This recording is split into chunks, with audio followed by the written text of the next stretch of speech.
Karibu kufuata habari za leo mpendwa mtazamaji. Corneille Nangaa, kiongozi wa kisiasa wa AFC/M23, amekemea hapa Goma kuajiriwa kwa wapiganaji wa kigeni na utawala wa Kinshasa ili kubomoa maeneo yenye watu wengi pa Minembwe na kusababisha vifo, huku akisisitiza kujitolea kwa harakati yake kuondoa vurugu za wazalendo huko Uvira.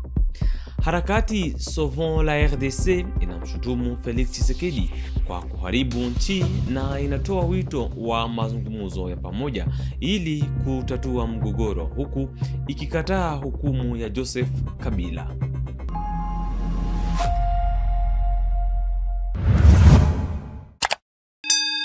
Katika mkutano wa waandishi wa habari hapa Goma, Corneille Nangaa, mratibu wa AFC/M23, amekemea kuajiriwa kwa wapiganaji wageni na utawala wa Kinshasa ili kubomoa maeneo yenye watu wengi kama Minembwe na kusababisha vifo miongoni mwa Wakongomani.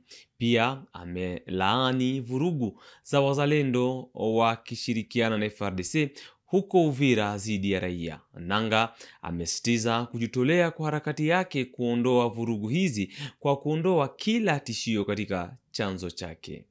C'est bien entendu le fait que nous sommes en face d'un régime qui a fait du mensonge, je dirais, une option de gouvernance. On ne gouverne pas par les mensonges, on ne gouverne pas par l'escroquerie, on ne gouverne pas par des promesses en permanence. On ne gouverne pas par les vols, c'est des voleurs, c'est des escrocs, en commençant par celui qui en est à la tête, c'est un escroc. Uvira, vous dites que c'est un non-État, il n'y a pas que Uvira. Pourquoi vous vous focalisez sur Uvira? S'il vous plaît. En Ituri, on tue tous les jours. Et c'est d'autant plus choquant que les morts qui sont en Ituri sont considérés comme des détails. Aucun communiqué, aucune condamnation. À Beni, au Grand Nord, on tue tous les jours. Et ça passe comme un détail. À Uvira, effectivement, il n'y a pas d'État. On ne sait pas qui contrôle Uvira. Et dans cette situation, les discours de haine, la discrimination, la division, les massacres. À Kinshasa, il n'y a pas d'État. C'est la ville la plus sale qui soit. Même pour gérer les embouteillages, on est incapable.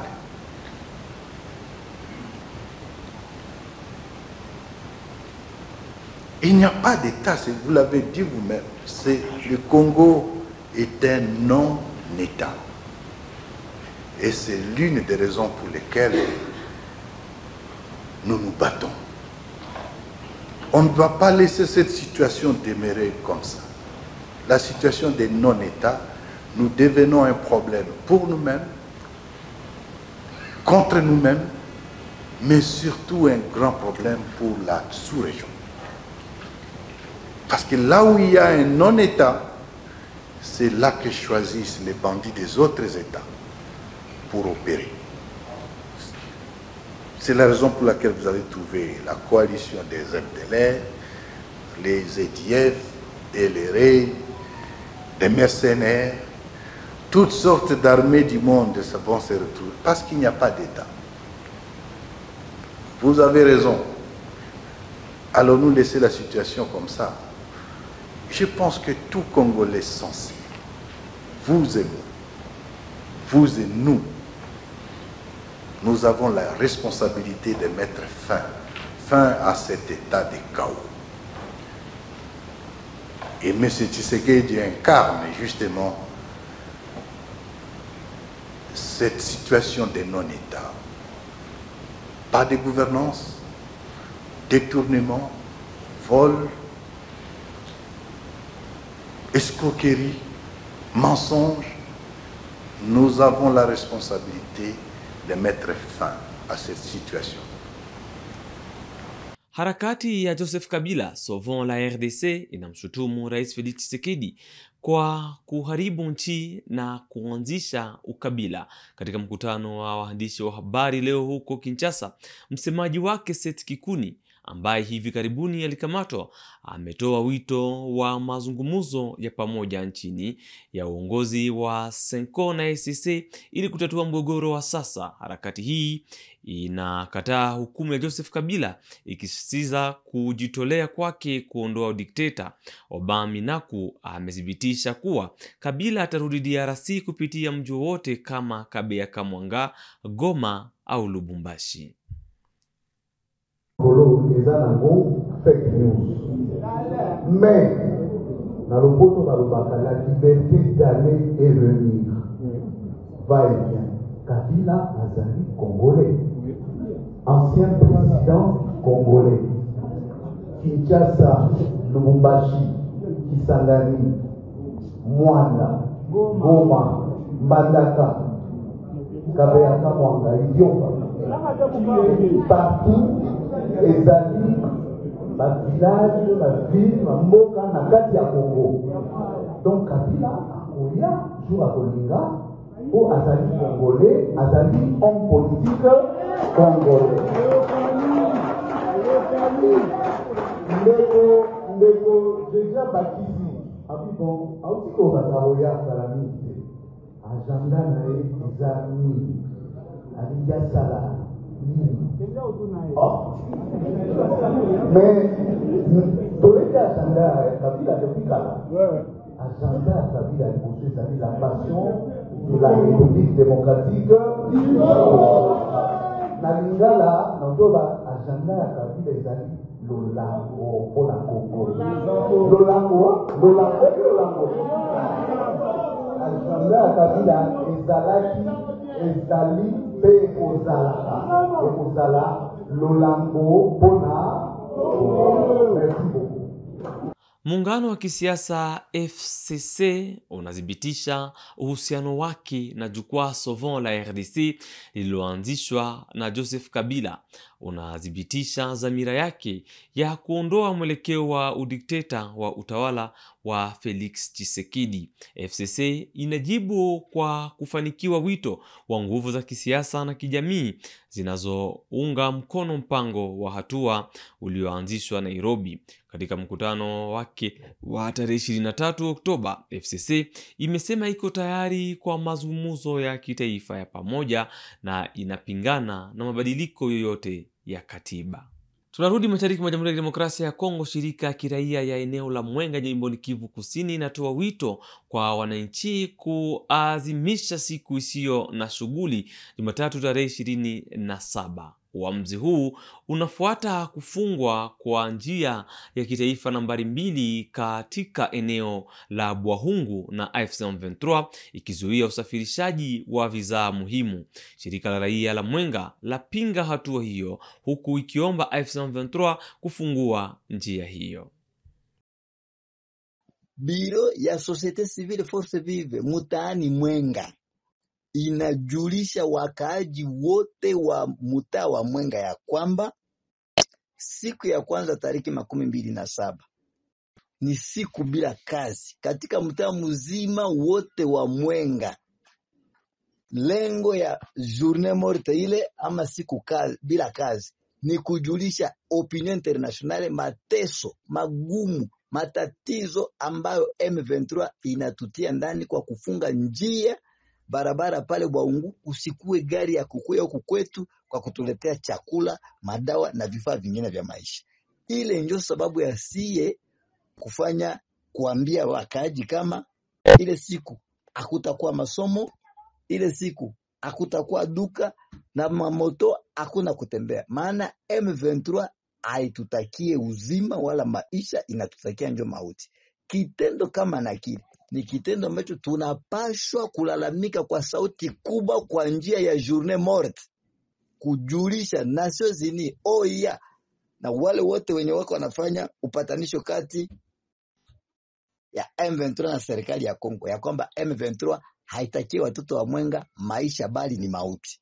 Hata dawa zenye UNICEF ilipashwa tuma huku kwetu kuya kutunza batoto ya Mwenga bali ifungia njia na bakakatala isikuye huku kwetu Mwenga. Kitendo kama na ile kwanza kinahukumiwa na sheria za nchi na Umoja wa Mataifa. Katika kibarua ambacho tumeandikia mwakilishi wa Umoja wa Mataifa mwenye anapatikana Kinshasa, tunaeleza mengi kuhusu magumu yenye M23 natutia mwayo kwa kutufungia njia. Ile ndio maana tunaambia watoto wa mtaa wa Mwenga, sheferi zote mugini yote yenye iko nasikia katika mtaa wa Mwenga, siku ya kwanza hakuna kazi. Huko jimboni Ituri, vikosi vya jeshi la Jamhuri ya Kidemokrasia ya Kongo FARDC vinaendelea na operesheni zao za kijeshi dhidi ya vikundi mbalimbali vya silaha, ikiwa ni pamoja na muungano wa wanamapinduzi wa CRP unaongozwa naye Thomas Lubanga huko Jugu. Mapambano dhidi ya ukosefu wa usalama katika eneo hili yameleta matumaini mapya ya utulivu. Mijadala ya kijeshi inalenga kurejesha utawala na kulinda jamii dhaifu dhidi ya vurugu zinazodumu kutoka kwa vikundi vya silaha. Vitendo hivi vinatoa majibu nzuri kutoka kwa jamii za mahali. Sur terrain, les échos des opérations menées par les FARDC contre les groupes armés trouvent un écho favorable dans la population. À Bunia comme à Djougou, les habitants reconnaissent les avancées sécuritaires et saluent l'engagement des forces loyalistes. L'activisme des groupes armés a vraiment baissé. Les routes se sont ouvertes, notamment Mongwalu et Mahagi. J'exhorte les gouverneurs de continuer à s'être lancés. Bon, il y a une accalmie à Ndjougou, que ce soit à Mambasa, il y a vraiment une accalmie. C'est que nous pouvons encourager nos vaillants soldats, c'est se battre corps et âme afin que la paix soit quelque chose de palpable au sein de notre province qui est l'Ituri. Ouais. Parmi ces voix, celle du pasteur James Biensi. Dans un message fort, il adresse ses encouragements aux soldats au front et appelle la population à coopérer avec l'armée pour consolider la paix. Tout d'abord, nous saluons les efforts que mènent nos militaires. En fait, c'est le choix qu'ils ont fait de défendre la nation, de vivre pour nous faire vivre et de mourir pour nous laisser vivre. Ces hommes, ce sont des héros. Nous saluons leurs efforts et nous les encourageons. Je crois qu'il serait temps, et pour ceux qui ont pris les armes, mais aussi ceux qui sont en train d'appuyer d'une manière ou d'une autre, que nous puissions arrêter ceci. Le gouvernement de l'état des sièges, sous la houlette du lieutenant-général Boyanka Chamadjouni, reste engagé à restaurer l'autorité de l'État. Ces efforts s'inscrivent dans la vision du chef de l'État Félix-Antoine Tshisekedi Tshilombo, déterminé à faire de l'Ituri une province réconciliée, pacifiée et tournée vers le développement. Sur terrain, la vigilance reste de mise, mais l'élan de stabilisation gagne chaque jour un peu plus le chef de la population. Mbunge Aime Boji Sangara amewasilisha rasmi uteuzi wake kwa wazifa wa rais wa bunge la kitaifa kulingana na taarifa ya kundi la Union Sacrée. Anasisitiza kujitolea kwake kwa nizamu ya umoja na anajitolea kwa mwelekezo wake Rais Felix Tshisekedi. Baada ya siku mbili za ukosefu wa mafuta huko Kinshasa, hali imekuwa ya kawaida tena. Alhamisi hii tarehe 23, waziri wa serikali kuhusu mafuta ameeleza kuwa ukosefu huu ulisababishwa na kusitishwa kwa muda kwa pampu katika bomba la mafuta la SEP Congo, ulisababishwa na vitendo vya uharibifu. Huko Kinshasa, karibu mili 800 ya watu walitelekezwa katika chumba cha kuhifadhi wafu inasubiri kuzikwa. Serikali ya mkoa inachukua hatua za kupanga mazishi ya heshima, amesema waziri wa afya na msemaji wa gavana Daniel Bumba. Jibu hili linakuja baada ya tahadhari kutoka kwa Profesa Robert Makulo, mkurugenzi wa kliniki za chuo kuu cha Kinshasa, kuhusu mili 18 iliyotelekezwa katika moramu yake. Mpendwa mtazamaji, ni pamoja na habari zote kutoka Kinshasa. Ndio tunakomesha idhaa ya Kiswahili habari za leo kunako Kivu Morning Post TV. Tunatangaza toka mjini Goma, mashariki mwa Jamhuri ya Demokrasia ya Kongo. Tukutane kwa habari zingine hivi karibuni.